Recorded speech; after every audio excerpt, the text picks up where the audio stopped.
கடலூர் மாவட்டம் சிதம்பரம் அருகே உள்ளது தெற்கு பிச்சாவரம். இது சுரப்புன்னை மரங்களும் தில்லை மரங்களும் அடர்ந்து காணப்படும் ஒரு பிரம்மாண்டமான கடற்கரை ஒட்டிய வனப்பகுதி.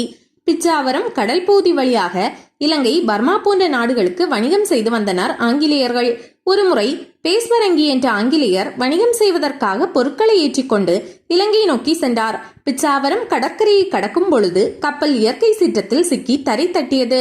இந்த வணிகம் நடைபெறவில்லை என்றால் தனக்கு வாழ்க்கையே கிடையாது என்று வேதனைப்பட்ட அந்த ஆங்கிலேயர் இருள் சூழ்ந்த வேளையில் தில்லை நடராஜர் ஆலயம் இருக்கும் திசையான மேற்கு திசை நோக்கி, யாராவது காப்பாற்றுங்கள், நான் சரக்கு கொண்டு வந்த கப்பல் தரை தட்டி விட்டது, இந்த கப்பலை மீட்க முடியவில்லை என்றால் நான் வாழ்க்கையை இழந்தவனாகி விடுவேன் என்று கதறி அழுதார். அப்பொழுது இருளில் ஒரு ஒளி தெரிந்தது. அவருக்கு ஒன்றும் புரியவில்லை. ஒளி வந்த திசையை பார்த்தபோது அது நடந்து செல்லும் வகையில் மணல் பரப்பாக இருந்தது. அந்த மணல் பரப்பில் இறங்கி நடந்தபோது ஓரிடத்தில் ஒரு சிறுவன் நின்று கொண்டிருந்தான். அந்த சிறுவன் ஆங்கிலேயரிடம், உங்கள் கப்பலை நீங்கள் மீட்டெடுத்து செல்லலாம், அதற்கு என் அருள் உண்டு.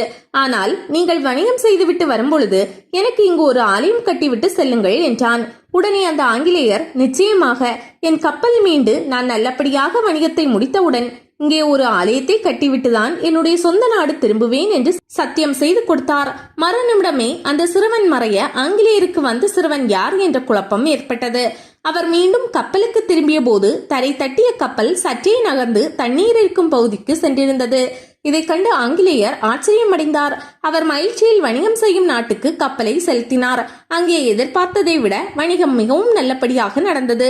கூடுதல் லாபத்தையும் பெற்று தந்தது. வணிகம் செய்து கிடைத்த லாப தொகையில் அங்கேயே கோவில் கட்டுவதற்கு தேவையான கட்டுமான பொருட்கள் அனைத்தையும் வாங்கி கொண்டு கப்பலில் திரும்பினார். தெற்கு பிச்சாவரம் வந்த அவர் அந்த ஊர் மக்களிடம் தனக்கு நடந்தது பற்றி கூறினார். அதை கேட்டதும் அந்த ஊர் மக்கள் ஆச்சரியமடைந்து, ஆகாச சாஸ்தா எனப்படும் ஐயனார் தான் உங்களுக்கு உதவி செய்து இருக்கிறார். அவரின் விருப்பப்படியே நீங்கள் ஆலயம் கட்ட முடிவு செய்தால் அதற்கு நாங்கள் ஆதரவு அளிக்கிறோம் என்றனர். உடனடியாக அந்த பகுதியில் ஆங்கிலேயர் கோவில் கட்ட தொடங்கினார். அப்பொழுது அவரது கனவில் வந்த ஐயனார், நான் இங்கு இந்த ஊரை காவல் காத்து வருகிறேன். எனக்கு காவலாய் என்னோடு இருக்கும் செம்பருக்கும் என் ஆலயத்திற்கு முன்னால் ஒரு சந்நிதி அமைத்து விடுங்கள். எங்கள் இருவருக்குமே உருவம் வேண்டாம், நாங்கள் அரூபமாகவே அருள்பாலிப்போம் என்று கூறினாராம். அவர் கூறியது போலவே ஆலயத்தை கட்டி முடித்தார் ஆங்கிலேயர். சிறுவனாக வந்து உதவியதால் ஐயனாரை குட்டியாண்டவர் என்று பக்தர்கள் அழைக்கத் தொடங்கினர். அதுவே ஐயனாரின் திருநாமமாக இன்றும் உள்ளது. கோவில் கட்டி முடித்துவிட்டு அந்த ஆங்கிலேயர் இத்தல சாஸ்தாவை வணங்கிய போது ஒரு அசரீரி ஒலித்தது.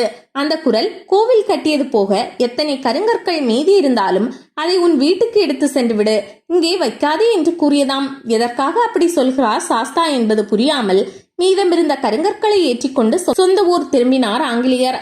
அவரது சொந்த ஊருக்கு திரும்பிய போது அந்த கருங்கற்கள் அனைத்தும் தங்கமாக மாறியிருந்ததாம். குட்டியாண்டவர் கோவில் கருவறையில் கருங்கல் சுவரில் 3 அணிகள் மட்டுமே இருக்கும். அவைகளுக்கு தான் எல்லா விதமான பூஜைகளும் செய்யப்படும். கோவிலின் வளாகத்திற்குள் நுழைந்தவுடன் முதலில் காணப்படுவது அணிவகுத்து நிற்கும் யானைகள், குதிரைகள். அதன் எதிரே ஐயனாரின் காவலரான செம்பருப்பு சந்நிதி உள்ளது. இவருக்கும் உருவம் கிடையாது. கருவறையில் வேல், கம்பு, அரிவாள் போன்ற ஆயுதங்கள் மட்டுமே உள்ளன. அதை வணங்கிவிட்டு நேராக சென்றால் மகா மண்டபத்தில் பலிபீடம், 3 யானைகள் காணப்படுகின்றன. அதை கடந்து அர்த்த மண்டபம் சென்றால் துவாரபாலகர்கள் கம்பீரமாக நிற்க உள்ளே குட்டியாண்டவர் அரூபமாக தரிசனம் தருகிறார். இங்கு கருவறையில் குட்டியாண்டவர் அரூபமாக இருப்பதால் பூரண, புஷ்கலா இருவரும் குட்டியாண்டவர் சன்னதிக்கு வலது பக்கம் தனி சன்னதியில் அருள்பாலிக்கிறார்கள். ஐயனார் எல்லா தலங்களிலும் பூரண புஷ்கலாவோடுதான் காட்சி தருவார். ஆனால் இவ்வாலயத்தில் அவர்கள் தனித்தனியாக காட்சி தருவது சிறப்பாகும். இக்கோவிலை சுற்றிலும் வலது பக்கம் விநாயகர், காசியம்மன், கருப்பசாமி, ராகு கேது விநாயகர், பாவாடை ராயன், முனீஸ்வரன், சங்கிலி வீரன், அக்னி வீரன் சன்னதிகளும் உள்ளது. கடற்கரையை ஒட்டிய கோவில் என்பதால் இங்கு மீனவர்கள் குலதெய்வமாக வழிபாடு செய்கிறார்கள். தங்கள் தொழில் சிறப்பாக நடப்பதாகவும் அதனால் அதிக அளவில் லாபம் கிடைப்பதாகவும் கூறுகின்றனர். இக்கோவிலை சுற்றிலும் எல்லா விதமான காவல் தெய்வங்களும் இருப்பதால் இங்கு குலதெய்வ வழிபாடுகள் தினந்தோறும் சிறப்பாக நடைபெறுகிறது. இவ்வாலயத்தில் மாதந்தோறும் பௌர்ணமி அன்று கிரிவலம் நடைபெறுகிறது. கோவிலை 5 முறை சுற்றி வந்து வணங்கினால் திருமண தடை, பிள்ளைப்பேறு, கடன்களால் அவதி என அனைத்து பிரச்சனைகளும் தீரும். இவ்வாலயம் தினமும் காலை 6 மணி முதல் பகல் 12 மணி வரையும், மாலை 5 மணி முதல் இரவு 9 மணி வரையும் திறந்திருக்கும். அமைவிடம் சிதம்பரத்திலிருந்து பிச்சாவரம் செல்லும் பேருந்தில் சென்றால் தெற்கு பிச்சாவரத்தில் இறங்க வேண்டும். அங்கே கடற்கரை ஒட்டி அமைந்திருக்கிறது இந்த ஆலயம்.